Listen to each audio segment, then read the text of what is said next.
أعوذ بالله من الشيطان الرجيم. بسم الله الرحمن الرحيم. قل إنما أنا بشر مثلكم يوحى إلي أنما إلهكم إله واحد فمن كان يرجو لقاء ربه فليعمل عملا صالحا ولا يشرك بعبادة ربه أحدا. صدق الله العظيم. محترم سامعین، آپ حضرات جس طرح جانتے ہیں کل جس وقت ہم نے نماز جنازہ پڑھی، آپ حضرات اکثر نے دیکھا کہ شعبان المعظم کا چاند نظر آ گیا تھا. ایک تو ہے جو ہے نا ذرائع ابلاغ سے معلوم ہونا کہ بتا دیا ہے روت ہلال والوں نے. ایک یہ ہے کہ انسان خود دیکھے اور مسنون عمل بھی یہی ہے. مسنون عمل بھی یہی ہے کہ انسان خود چاند کو دیکھے، کوشش کرے جب نظر آئے. اور بعض اوقات اگر آلود ہوتا ہے تو ظاہر سی بات ہے اس وقت انسان کو نظر نہیں آتا، تو پھر لیکن جو دیکھنا ہے یہ مسنون ہے. اور پھر اس کے بعد دعا پڑھنی، اللہم اہلہ علینا بالیمن والایمان والسلامۃ والاسلام والتوفیق لما تحب وترضى ربی وربک اللہ. تو یہ مسنون عمل ہے، تو اس کو امت ترک کرتی جا رہی ہے. اس لیے کوشش کرنی چاہیے کہ ہر سنت عمل کو جاری رکھا جائے، عمل کیا جائے. یہ سورۃ الکہف کی آخری آیت ہے اور اس کے اندر اللہ رب العزت نے پیارے حبیب صلی اللہ علیہ وسلم کو حکم فرمایا، ارشاد فرمایا کہ قل، فرما دیجئے، انما انا بشر مثلکم یوحى الی، کہ میں جن سے بشریت میں سے ہوں. یوحى الی، میری طرف وحی کی جاتی ہے. انما الہکم الہ واحد، کان کھول کر سن لو، ذرا متوجہ ہو جاؤ. انما پختہ بات یہ ہے کہ الہکم الہ واحد، تمہارا معبود صرف ایک ہی ہے. فمن کان یرجو لقاء ربہ، پس جو شخص اللہ رب العزت سے ملاقات کی امید رکھتا ہے، فلیعمل عملا صالحا، بس اس کو چاہیے کہ وہ نیک اعمال کرے. ولا یشرک بعبادۃ ربہ احدا، اور اللہ رب العزت کی عبادت میں کسی ایک کو شریک نہ ٹھہرائے. محترم سامعین، سرکار دو عالم صلی اللہ علیہ وسلم ہوں یا آپ صلی اللہ علیہ وسلم سے پہلے انبیاء اور رسول ہوں، غیر مسلموں نے سب سے پہلے جس چیز کا انکار کیا وہ انبیاء کے ساتھ ان کے بشر ہونے کا انکار کیا. کہنے لگے یہ نہیں ہو سکتا کہ وہ بھی رسول اور نبی پیغمبر اور وہ بھی بشر. 19ویں پارے کے شروع کے اندر پہلے صفحے کے اندر اللہ رب العزت نے ان کا قول نقل کیا ہے، ما لهذا الرسول یأکل الطعام ویمشی فی الاسواق. یہ کیسا رسول ہے، کھاتا پیتا بھی ہے، بازاروں کے اندر بھی چلتا ہے، بیوی بچے بھی ہیں، اس کو غمی بھی پہنچتی ہے، خوشی بھی پہنچتی ہے، اس کا جسم بھی متاثر ہوتا ہے. یہ کیسا رسول ہے؟ یہ نہیں ہو سکتا. ہم اس لیے اس کو رسول اور نبی نہیں مانتے. کیوں؟ اس لیے کہ یہ دعویٰ دار ہے کہ میں کیا ہوں، بشر ہوں. اور آپ جانتے ہیں سرکار دو عالم صلی اللہ علیہ وسلم کے والد محترم کا کیا نام تھا؟ جی اونچی آواز سے. عبداللہ. دادا کا کیا نام تھا؟ والدہ کا کیا نام تھا؟ آمینہ. یہ انسانوں کے نسب نامے ہوتے ہیں. آپ نے کبھی سنا ہے فرشتے کا نسب نامہ؟ کبھی سنا ہو کسی بھی عالم سے کہیں پڑھا ہو؟ یہ انسانوں کے نسب نامے ہیں. سرکار دو عالم صلی اللہ علیہ وسلم کا نسب نامہ سیدنا آدم علیہ السلام تک ہے. تو میں یہ بات عرض کر رہا تھا کہ غیر مسلم خواہ وہ سرکار دو عالم صلی اللہ علیہ وسلم کے زمانے کے ہوں یا پہلے زمانے کے ہوں، انہوں نے سب نے یہی انکار کیا کہ ہم آپ کو رسول اور نبی اس لیے نہیں مانتے کہ آپ بشر ہیں۔ یہ تو ہمیں پتہ چل گیا اللہ کے نبی صلی اللہ علیہ وسلم کے والد محترم حضرت عبداللہ، دادا عبدالمطلب، والدہ آمنہ، آپ صلی اللہ علیہ وسلم کے کتنے صاحبزادے تھے؟ 3 ماشاء اللہ۔ اور کتنی صاحبزادیاں تھیں؟ 4 ماشاء اللہ۔ 4 صاحبزادیاں، 3 صاحبزادے۔ اولاد انسانوں کی ہوتی ہے، فرشتوں کی اولاد نہیں۔ فرشتے اللہ رب العزت کے امر کن سے پیدا ہوتے ہیں، ان کی اولاد نہیں ہوتی۔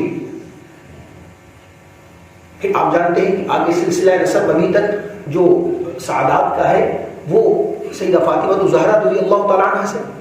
تو سب سے پہلی بات جس چیز کا انکار کیا غیر مسلموں نے، کافروں نے، وہ سرکار دو عالم صلی اللہ علیہ وسلم کی بشریت کا انکار کیا کہ یہ نہیں ہو سکتا کہ آپ ہو رسول، دعویٰ کریں نبوت کا اور آپ ہو بشر۔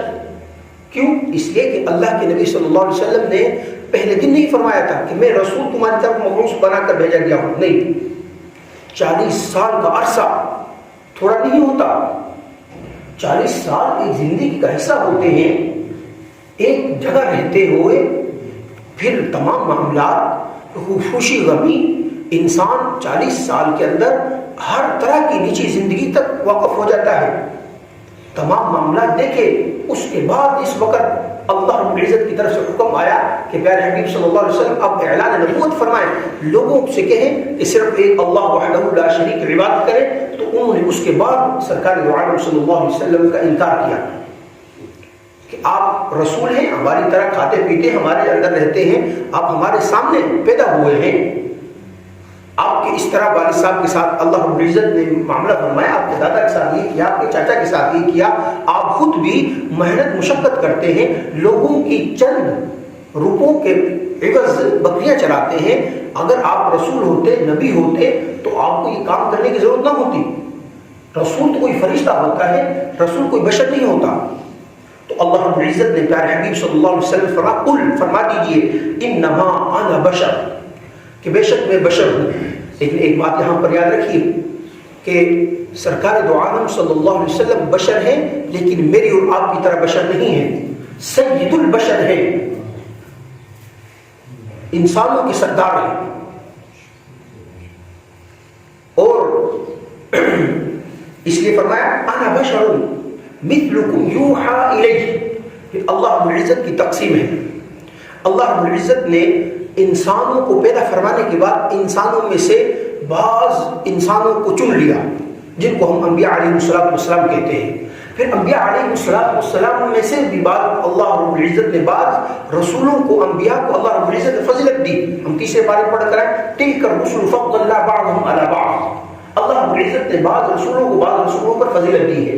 اسی طرح انسانوں کو بعض انسانوں پر اللہ رب العزت نے فضیلت دی ہے، ان اکرمکم عند اللہ اتقاکم، ٹھیک ہے، تقوی کے اعتبار سے اللہ رب العزت نے فضیلت دی ہے۔ تو اس لیے فرمایا انا بشر مثلکم، میں تمہاری طرح انسان ہوں، جن سے بشریت میں تمہاری طرح ہوں، لیکن یہ بات نہیں ہے میں تم سے اعلیٰ افضل، بلکہ اللہ کی مخلوق میں نہ اس دنیا کے اندر میرے برابر کوئی ہے، نہ آخرت میں میرے برابر کوئی ہے۔ اللہ کی ایسی عظیم، اللہ رب العزت کی پیارے حبیب صلی اللہ علیہ وسلم مخلوق ہیں، اللہ کے بندے ہیں، نہ اس دنیا میں سرکار دو عالم صلی اللہ علیہ وسلم کے ہم عصر ہم پلہ کوئی بھی ذات ملے گی، اور نہ ہی آخرت میں۔ اس لیے تو فرما دیا نا، بعد از تو ہی بزرگ تو ہی قصہ مختصر، ٹھیک ہے۔ اللہ رب العزت کے بعد جس ذات کا مقام اور مرتبہ ہے وہ کون ہے؟ محمد صلی اللہ علیہ وسلم۔ اس لیے فرما دیا، یہ بات اس لیے فرمائی کہ پہلے انبیاء علیہ السلام کے لوگوں نے جو ہے نا قبور کو بھی کیا بنا لیا؟ سجدہ گاہ بنا لیا۔ تو پیارے حبیب صلی اللہ علیہ وسلم سے اعلان فرمایا کہ میں رسول ہوں، خدا نہیں ہوں، لہذا کل یہ نہ ہو کہ تم میری پرستش شروع کر دو، میری عبادت شروع کر دو، اس طرح نہ کرنا. یوحا الیہ، میری طرف وحی کی جاتی ہے. کیا وحی کی جاتی ہے؟ انما الہکم الہ واحد، توحید کی میری طرف وحی کی جاتی ہے. قرآن کریم توحید سے بھرا پڑا ہے. اور بے شک تمہارا الہ صرف ایک ہی ہے. وہ کون ہے؟ اللہ وحدہ لا شریک کی ذات ہے. فمن کان یرجو لقاء ربہ فلیعمل عملا صالحا. دیکھیں یہاں پر اللہ رب العزت نے یہ بات ارشاد فرمائی، جو شخص اس چیز کا امیدوار ہے، طلبگار ہے، دل کے اندر آرزو اور تمنا ہے میں اللہ سے ملاقات چاہتا ہوں، تو اس کو چاہیے فلیعمل عملا صالحا، نیک اعمال کرے. ایمان بھی لے کر آئے، نیک اعمال بھی کرے. اور نیک اعمال کب کارگر ہوں گے، یعنی کہ فائدہ مند ہوں گے؟ فرمایا وَلَا يُشْرِكْ بِعِبَادَةِ رَبِّهِ أَحَدًا. اس وقت جو ہے نا وہ کارآمد ہوں گے اور فائدہ مند ہوں گے جب انسان کسی بھی طریقے سے کسی بھی افعال میں، اقوال میں، عبادات میں، مالی بدنی ہر قسم کی عبادات میں اللہ رب العزت کے ساتھ کسی کو شریک نہ ٹھہرائے. بشر کے متعلق سرکار دو عالم صلی اللہ علیہ وسلم کے متعلق صحابہ اکرام نے ام المؤمنین ام عائشہ صدیقہ رضی اللہ تعالی عنہ سے سوال کیا. یہ روایت امام ترمذی رحمۃ اللہ علیہ بھی نقل کی ہے، مسند احمد کے اندر بھی موجود ہے. صحابہ نے عرض کیا ام المؤمنین اما جی، ہم نے اللہ کے نبی صلی اللہ علیہ وسلم کی مسجد کی زندگی کو بھی دیکھا، ہم نے پیارے حبیب صلی اللہ علیہ وسلم کی جہاد کی زندگی کو بھی دیکھا، ہم نے اللہ کے نبی صلی اللہ علیہ وسلم کی سفر کی زندگی کو بھی دیکھا، ہم نے اللہ کے نبی صلی اللہ علیہ وسلم کے لین دین کی زندگی کو بھی دیکھا. لیکن گھر کے معاملات، گھر کے اندر ہم نہیں جا سکتے. اندر کے معاملات کیا ہیں آپ وہ بیان فرما دیجئے. شمائل ترمذی کے اندر روایت ہے، ام المؤمنین اما جی فرماتی ہیں رضی اللہ تعالی عنہ، کیا فرماتی ہیں کہ سرکار دو عالم صلی اللہ علیہ وسلم ایسے بشر تھے جو خود اپنے کپڑوں سے جوئیں نکال لیتے تھے. پھر فرمایا اللہ کے نبی صلی اللہ علیہ وسلم ایسے بشر تھے جو خود اپنے کپڑوں کو سیا کرتے تھے. اللہ کے نبی صلی اللہ علیہ وسلم ایسے بشر تھے جو خود اپنے ہاتھ سے اپنے جوتوں کو گاڑ لیا کرتے تھے. اللہ کے نبی صلی اللہ علیہ وسلم ایسے بشر تھے جو خود اپنے گھر کے اندر جھاڑو بھی لگا لیا کرتے تھے. اللہ کے نبی صلی اللہ علیہ وسلم ایسے بشر تھے جو خود آٹے گوندھ لیا کرتے تھے، دودھ دو لیا کرتے تھے بکری کا، گھر کے کام کاج خود کر لیا کرتے تھے، کبھی عار محسوس نہیں کی. یہ اللہ کے نبی صلی اللہ علیہ وسلم کی گھر کی زندگی ام المؤمنین ام عائشہ صدیقہ رضی اللہ تعالی عنہ بیان کرتی ہے. اسی طرح حضرت ابو ہریرہ رضی اللہ تعالی عنہ وہ صحابی رسول ہیں جن سے سب سے زیادہ مرویات موجود ہیں. روایات 5334 روایات سیدنا ابو ہریرہ رضی اللہ تعالی عنہ مروی ہیں، روایت کرتے ہیں. دیکھیں کتنی بڑی بات ہے. اور فرماتے ہیں کہ مجھ سے زیادہ روایت کرنے والا عبداللہ بن عمر بن عاص رضی اللہ تعالی عنہ ہیں. حضرت ابو ہریرہ رضی اللہ تعالی عنہ نے بات فرمائی تو پوچھا کیوں، آپ سے زیادہ وہ کیوں روایت کرنے والے ہیں؟ انہوں نے حضرت ابو ہریرہ رضی اللہ تعالی عنہ فرمایا دیکھو عبداللہ بن عمر بن عاص رضی اللہ تعالی عنہ کے پاس کاغذ اور قلم ہوا کرتا تھا، جو سرکار دو عالم صلی اللہ علیہ وسلم ارشاد فرماتے فوراً اس کو لکھ لیا کرتے تھے، میں زبان یاد کیا کرتا تھا. اب ایک موقع پر حضرت عبداللہ بن عمر بن عاص رضی اللہ تعالیٰ عنہ کو صحابہ نے منع کیا، اے برخوردار، اللہ کے نبی صلی اللہ علیہ وسلم بعض اوقات جو ہے نا غضب میں بھی ہوتے ہیں، آپ ہر بات کو لکھ لیتے ہیں، اور بعض اوقات غضب میں بھی ہوتے ہیں، بعض اوقات دل لگی بھی کرتے ہیں، ایسی بات نہیں ہے، دل لگی بھی کرتے ہیں، آپ تمام چیزوں کو لکھ لیتے ہیں، اس طرح نہ کیا کریں. انہوں نے عبداللہ بن عمر بن عاص رضی اللہ تعالیٰ عنہ چھوڑ دیا. کچھ روز بعد حاضر خدمت ہوئے، عرض کیا یا رسول اللہ صلی اللہ علیہ وسلم، میں نے پہلے کتابت کیا کرتا تھا، لکھا کرتا تھا، دونوں روایت ہیں. خود عرض کیا کہ اللہ کے نبی صلی اللہ علیہ وسلم دیکھا کہ آج کل آپ کے ہاتھوں میں کاغذ اور قلم نہیں دیکھتے، کیا وجہ ہے؟ تو عرض کیا یا رسول اللہ صلی اللہ علیہ وسلم، مجھے صحابہ نے منع کر دیا ہے کہ اللہ کے نبی صلی اللہ علیہ وسلم کی آپ ہر بات کو نقل کر لیتے ہیں، ہر بات کو نقل کر لیتے ہیں. آپ صلی اللہ علیہ وسلم بعض اوقات غضب میں ہوتے ہیں، غصے میں ہوتے ہیں، بات کہہ دیتے ہیں، بعض اوقات دل لگی کرتے ہیں، آپ لکھ لیتے ہیں. تو سرکار دو عالم صلی اللہ علیہ وسلم نے ارشاد فرمایا میں محمد صلی اللہ علیہ وسلم کی زبان سے حق کے علاوہ اللہ رب العزت کوئی چیز بھی جاری نہیں فرماتے، لہذا تو لکھ لیا کر. تو اس کے بعد ولا یشرک بعبادۃ ربہ احدا، اللہ کے نبی صلی اللہ علیہ وسلم نے ارشاد فرمایا مجھے سب سے زیادہ جس چیز کا تمہارے اندر ڈر ہے وہ شرک اصغر کا ہے۔ اللہ اکبر، کیا فرمایا؟ سب سے زیادہ۔ محمود ابن لبید رضی اللہ تعالیٰ عنہ اس روایت کو لے کر آئے ہیں، راوی ہیں اس روایت کو، فرمایا سب سے زیادہ تمہارے اندر جس چیز کا مجھے ڈر ہے نا وہ شرک اصغر کا ہے۔ شرک اصغر، عرض کیا یا رسول اللہ صلی اللہ علیہ وسلم شرک اصغر کیا ہے؟ اللہ کے نبی صلی اللہ علیہ وسلم نے ارشاد فرمایا کہ انسان نماز پڑھتا ہے کہ لوگ کہیں بڑا نمازی ہے، انسان دیتا ہے لوگ کہیں بڑا سخی ہے، انسان جو ہے نا اسی طرح جہاد کرتا ہے لوگ کہیں بڑا ہی بہادر ہے، اور جس نے اپنی جان بھی جو ہے نا اللہ کے راستے میں قربان فرما دی، تو اللہ کے نبی صلی اللہ علیہ وسلم نے ارشاد فرمایا یہ دل کے اندر ریا کا پیدا ہو جانا اور دکھلاوے کا پیدا ہو جانا یہ شرک اصغر ہے، سب سے زیادہ مجھے جو ہے نا اس چیز کا تمہارے اندر خوف ہے۔ اسی طرح ابن ابی دنیا اور اسی طرح ابن ابی حاتم رحمۃ اللہ علیہ نے روایت نقل کی ہے، ایک شخص صحابہ کرام رضوان اللہ علیہم اجمعین میں سے انہوں نے یہ بات عرض کی کہ یا رسول اللہ صلی اللہ علیہ وسلم میں نیک اعمال کرتا ہوں، جس وقت میں نیک اعمال کرتا ہوں میرے دل کے اندر یہ بات پیدا ہو جاتی ہے کہ میرے نیک اعمال کا چرچا لوگوں کو زبانوں پر ہوگا کہ بڑا بہت بڑا نمازی ہے، بڑا حاجی ہے، بڑا جو نا اللہ کے راستے میں خرچ کرنے والا ہے۔ تو اللہ کے نبی صلی اللہ علیہ وسلم نے ارشاد فرمایا اگر تیرے دل کے اندر یہ بات پیدا ہو جاتی ہے تو پھر اللہ رب العزت کا بھی فرمان ہے کہ جو شخص نیک اعمال کرتا ہے اور میرے شریک کو اس کے اندر ٹھہراتا ہے میں اس سے بری ہوں، میں اس سے غنی ہوں، بس وہ عمل اس کے لیے ہے۔ پھر شعب الایمان کے اندر امام بہقی رحمۃ اللہ علیہ نے اس میں مزید وضاحت فرمائی ہے، فرمانے لگے کل قیامت کے دن اللہ رب العزت ایسے اعمال سے غنی ہوں گے اور فرمائیں گے جس شخص کے لیے تو نے وہ نیک اعمال کیا ہے جا کے انہی سے بدلہ لے لے۔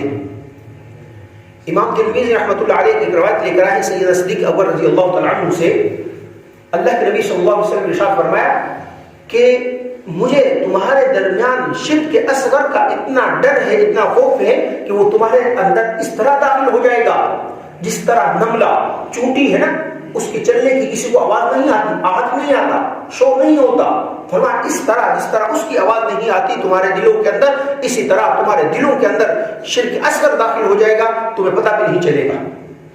اور پھر اللہ کے نبی صلی اللہ علیہ وسلم نے ایک وظیفہ بیان فرمایا اللہ رب العزت سے دعا کیا کرو، اللہم انی اعوذ بک ان اشرک بک واستغفرک لما لا اعلم به، اللہم انی اعوذ بک، گویا کہ چھٹا کلمہ ہے، آپ یہ کلمات 3 مرتبہ کہہ لیا کریں، دل تو نہیں، بعض اوقات انسان ہے نیک اعمال کرتا ہے تو دل کے اندر آ جاتا ہے تو فوراً ہی اللہ رب العزت سے معافی مانگنی چاہیے، فوراً ہی اللہ رب العزت سے معافی مانگنی چاہیے۔ کیوں؟ اس لیے کہ یہ بڑا حساس مسئلہ ہے، ادھر سے شیطان بھی وسوسے ڈالتا ہے، خیالات ڈالتا ہے، انسان پھر پریشان ہو جاتا ہے، بھائی یہ تو میں نے نیک اعمال کیا ہے، یہ تو ریاکاری ہو گیا، اس سے تو پکڑ، تو اس لیے بڑا حساس مسئلہ ہے۔ اللہ رب العزت نے ارشاد فرمایا فَلْيَعْمَلْ عَمَلًا صَالِحًا، جو شخص اللہ رب العزت سے ملاقات کی امید رکھتا ہے اس کو چاہیے کہ وہ نیک اعمال کرے، وَلَا يُشْرِكْ بِعِبَادَةِ رَبِّهِ أَحَدًا، اللہ رب العزت کے ساتھ اللہ رب العزت عبادات میں جو بھی ہم عبادت کرتے ہیں، قولی بدنی فعلی، تمام عبادات میں ہم اللہ رب العزت کے ساتھ کسی کو شریک نہ ٹھہرائیں۔ محترم سامعین، یہ سورہ کہف تھا، کہف تھی، اس کے بڑے فضائل ہیں۔ سیدنا ابو سعید خدری رضی اللہ تعالیٰ عنہ روایت کرتے ہیں کہ اللہ کے نبی صلی اللہ علیہ وسلم نے ارشاد فرمایا جو شخص اس کو پڑھے گا نا، جو شخص بھی اس کو پڑھے گا وہ فتنہ مسیح دجال سے محفوظ رہے گا۔ اسی طرح ایک موقع پر صحابہ اکرام فرماتے ہیں کہ ہم آپس میں خسر پسر کر رہے تھے، آہستہ باتیں کر رہے تھے، ہمیں عرض ہم جو ہے نا دجال کے متعلق باتیں کر رہے تھے اور ہم باتیں کرتے کرتے سہم گئے۔ اللہ کے نبی صلی اللہ علیہ وسلم گھر سے تشریف لائے اور فرمایا کہ کیا خسر پسر کر رہے ہو، آہستہ باتیں کیا کر رہے ہو؟ ہم نے عرض کیا یا رسول اللہ دجال کے متعلق بات کر رہے تھے تو ہم بڑے پریشان ہو گئے، جس وقت ہم نے اس کا تذکرہ کیا تو پیارے حبیب صلی اللہ علیہ وسلم نے یہی ارشاد فرمایا کہ تم سورہ کہف کی تلاوت کیا کرو۔ فرمایا ایک روایت کے اندر کیا ہے، جو شخص پہلی 10 آیات کو یاد کر لے گا وہ فتنہ مسیح دجال سے محفوظ رہے گا. ایک روایت کے اندر آخری 10 آیات کا آیا ہے. ایک روایت کے اندر آیا ہے جو شخص 10 آیات پڑھے گا اس کے پاؤں کے ناخن سے لے کر پیشانی تک نور ہوگا. ایک روایت کے اندر آیا ہے جو شخص مکمل سورۃ کہف جمعے کے دن پڑھے گا اس کے پاؤں کے ناخن سے لے کر آسمان تک نور ہوگا. ایک روایت کے اندر یہ آیا ہے کہ جو شخص جمعے کے دن سورۃ کہف پڑھے گا اللہ رب العزت اس جمعے سے لے کر اگلے جمعے تک نور پیدا فرما دیں گے اور تمام مسائل آلام اور مصیبتوں سے اور آزمائشوں سے اور بلاؤں سے اللہ رب العزت اس کی حفاظت فرمائیں گے. تو یہ بہت ہی زیادہ جو ہے نا اہمیت کی صورت ہے, حامل صورت ہے, کیونکہ قرب قیامت کا زمانہ ہے, ہر طرف جو ہے نا فتنے ہی فتنے ہیں. اسی طرح ایک بہت بڑے اللہ والے ہیں, بڑے مفسر ہیں, ان کا نام میرے ذہن سے نکل گیا, انہوں نے ابن عباس رضی اللہ تعالیٰ عنہ کے سامنے بیان کیا. ابن عباس رضی اللہ تعالیٰ عنہ کے سامنے بیان کیا کہ میں سوتا ہوں, رات کو بستر پر جاتا ہوں, میں دل کے اندر نیت اور ارادہ کرتا ہوں کہ صبح میں نے 2 بجے اٹھنا ہے یا 3 بجے اٹھنا ہے, مثال کے طور پر, تاکہ اللہ رب العزت سامنے سر بسجود ہوں, قرآن کریم کی تلاوت کروں, نیک عبادت کروں. لیکن غفلت کی وجہ سے سوتا ہی رہتا ہوں, آنکھ نہیں کھلتی. کیا کیا جائے؟ ابن عباس رضی اللہ تعالیٰ عنہ سے فرمایا کہ آپ یہ کیا کریں, سورۃ کہف کی آخری 2 جو آیات ہیں نا, جب آپ بستر پر جائیں, بستر پر جانے کے بعد آپ سورۃ کہف کی 2 آیات پڑھ لیا کریں. آخری قل لو كان البحر مدادا لكلمات ربي لنفد البحر قبل ان تنفد كلمات ربي ولو جئنا بمثله مددا قل انما انا بشر مثلكم يوحى الي انما الهكم اله واحد فمن كان يرجو لقاء ربه فليعمل عملا صالحا ولا يشرك بعبادة ربه احدا. اس وقت آپ بستر پر جانے کے بعد یہ 2 آیات تلاوت کر لیں گے. آپ ٹائم آپ بتائیں گے اپنے دل کے اندر میں اس ٹائم اٹھنا ہے, انشاءاللہ ان آیات کی برکت سے آپ اسی ٹائم اٹھ جائیں گے. تو یہ صبح بیدار ہونے کا وظیفہ بھی ہے, تو کوشش کریں گے نا انشاءاللہ. بالخصوص دیکھیں ہمارے گھروں کے اندر بھی ہمارے بہن, ہماری بیٹیاں, ہماری بیویاں, ان کا بھی حق ہے, ان کو بھی سمجھائیں کہ سورۃ کہف جو ہے نا بالخصوص جمعے کے دن ضرور تلاوت کیا کریں. بس علماء بڑے زور دے رہے ہیں, قرب قیامت ہے, بڑا حساس مسئلہ, ہر طرف سے فتنوں کا انبار, ایک فتنہ بھی ختم نہیں ہوتا, اس سے بڑا فتنہ نمودار ہو جاتا ہے.